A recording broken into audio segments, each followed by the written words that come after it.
Have you been diagnosed with high blood pressure and are looking for ways other than medicines to bring your blood pressure down? Stay tuned, I've got answers.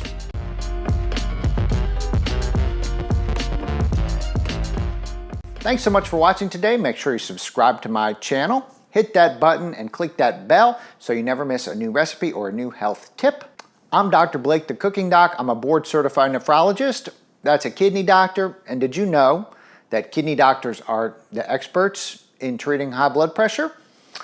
You may think that it's a cardiologist, but I will argue this forever, that there's nothing better than a kidney doctor to bring your blood pressure down.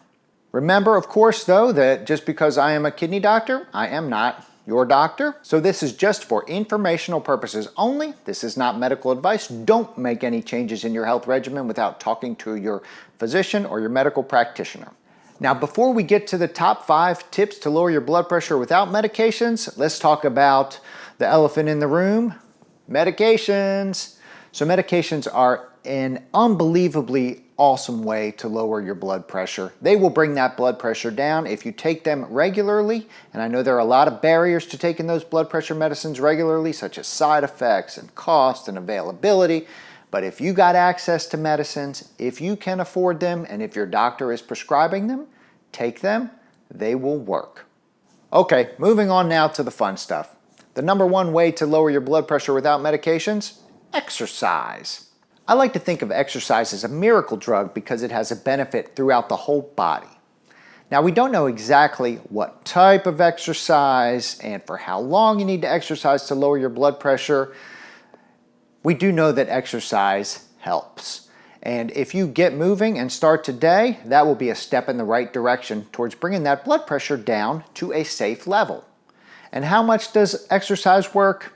Well, one study suggested that exercising 5 times a week for 30 to 60 minutes at a time will lower that top number of your blood pressure, that systolic number, by about 3 to 6 millimeters of mercury.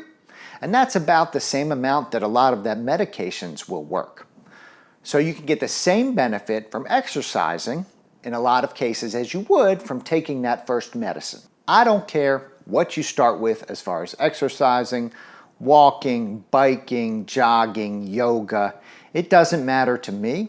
Talk to your doctor, make sure it's safe for you, find out what works for you, find out what you can start and continue for the long run, and get moving today. And then once you develop an exercise routine, keep it going, work harder, increase your time, increase your effort. All that will help you in the long run. Number 2, and I say this with a lot of peace and love, losing weight can help you lower your blood pressure. Now, that's a lot easier said than done. I know it's not easy to lose weight. Some studies suggest that lowering your weight by 1 kilogram or 2.2 pounds will lower your blood pressure by about 1 millimeter of mercury. Now, that number has not been proven and is certainly not the case with everybody, but we do know that obesity and weight gain raises your risk of high blood pressure. So if we can keep that weight down, it will definitely help you manage your blood pressure in the long run. And I often tell people this, and this is a key. Even if you can't lose weight, try to maintain your weight.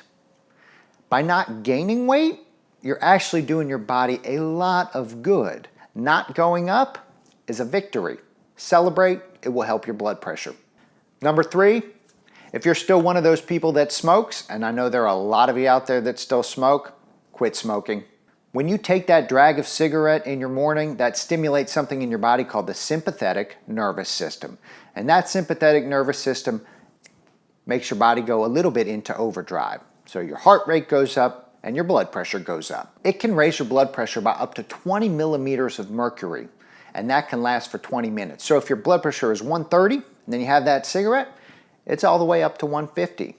Now, if that's the only cigarette you smoke in the day, your blood pressure will come down and you will be okay the rest of the day. But let's face it, who out there that smokes just has that one morning cigarette? So if you keep smoking throughout the day, every time you smoke, that blood pressure will go back up and you will have a continuous elevation in your blood pressure throughout the day. And we all know that smoking also causes heart disease risk, stroke risk, lung cancer risk, COPD risk. So there are lots of reasons to quit smoking other than to bring your blood pressure down. We could just add that one to the list as well. People often come into the office and say, oh, they want to get off their medicines. Well, if you're smoking, if you quit that smoking, you may be able to come off something. Number 4, and this one is right up the cooking doc's alley, but eat less salt. A lot of you out there actually have hypertension that is sensitive to salt. So lower sodium leads to lower blood pressure. And if you watch any of my videos, you know that I'm a true believer that over the course of time, you can slowly lower the sodium in your diet. You have to work to change your taste buds, learn to cook at home, stop going out to restaurants as often as you usually do. You can bring your blood pressure down with a lower sodium diet. Check out my sodium playlist for lots more information about sodium, salt, and your diet. And check out my book, The Cooking Doc's Kidney Healthy Cooking, a modern 10-step guide to preventing and managing kidney disease, for all kinds of great recipes with low sodium and lots of information about how to cut that sodium out of your diet. Lastly, eat higher potassium foods. Now this goes for people who don't have high potassium in their blood and people who have advanced kidney disease, meaning stage 4 or stage 5 or on dialysis, sometimes have high potassium levels in their blood, and so they have to lower the amount of potassium in their diet. And so this is not information that applies to you. But for everybody else, a higher potassium diet can lower your risk of high blood pressure and lower your risk of stroke. Some of my favorite high potassium foods are sweet potatoes, cooked spinach, bananas, oranges, mangoes. What are your favorite high potassium foods? Oh, and tomatoes. Love me some tomatoes. So high blood pressure affects up to 116 million people in the United States and up to 1 billion people worldwide. That can increase your risk for a whole host of diseases. Anything from kidney disease to cardiovascular disease, including heart disease and strokes, to dementia. There are a whole lot of things that high blood pressure can put you at risk for. So if you can work to bring down your blood pressure, then you can lower your risk of developing all of these different diseases.